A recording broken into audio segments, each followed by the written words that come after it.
Dear friends, this update is specially for Revelation TV from Kiev, where I'm based right now. So what's going on in the capital of Ukraine, in the middle of Europe is, when Russians realized they slowed down and failed with their very severe attempts to take control over the capital of Ukraine, they obviously didn't expect such immense resistance of our nation, our unity around sacrificial service to our God's given land. We are not going to give them any meter of our land without fighting. What tactics they chose now? They had many casualties and decided to acts of terrorism. We have to be straight about this. They are bombing all the strategic facilities. They bombed oil base in the suburb of Kiev and already caused natural disaster and very serious consequences for people, for their health, for those who live around this place, many kilometers around this place. Second, they tried to explode dam in suburb of Kiev. That's water storage, what could potentially cause 10,000 of deaths of civilian people because it would flood the whole districts of Kiev. They also tried to hit with missiles nuclear power plant in Zaporozhye city. Thank God to our air defense system, which successfully hit these missiles down.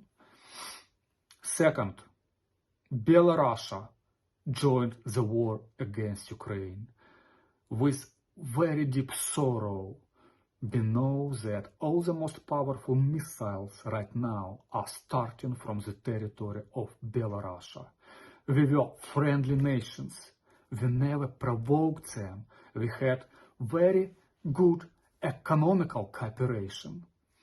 What happened, we don't know, but the reality is that it is Russia and Belarus, two countries right now are fighting against Ukraine, and Ukraine is resisting. Ukraine will keep fighting and protecting not only our future, but all the democracies in Ukraine, in Europe, and in the whole world.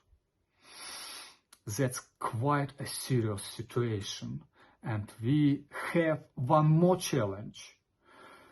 Just some kilometers from Kiev, they formed a big column of tanks, around 200 tanks, and they are trying to start moving towards Kiev and make their most serious attempt to capture it.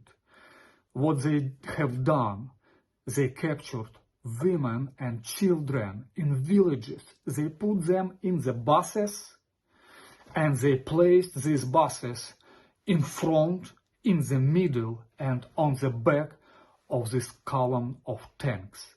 And they are going to move like this to Kiev, making, and this decision for our government, making any decision in this situation is going to be the most critical decision in their lives.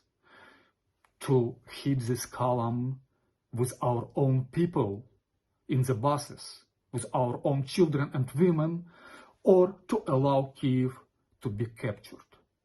These things are not possible in modern society, in modern world. And we still cannot believe that such terroristic methods are used by those who we really treated to be our friends. Please pray for Ukraine. We are thankful for your support. We do feel and know you are praying and believe that God's almighty hand will intervene, will stop this column of tanks, will stop the war, and will allow us to have freedom, democracy, and blessed future in Ukraine. Thank you, Great Britain, for all you are doing. Thank you for standing together with us during these critical times in history. God bless you from Kiev, Ukraine.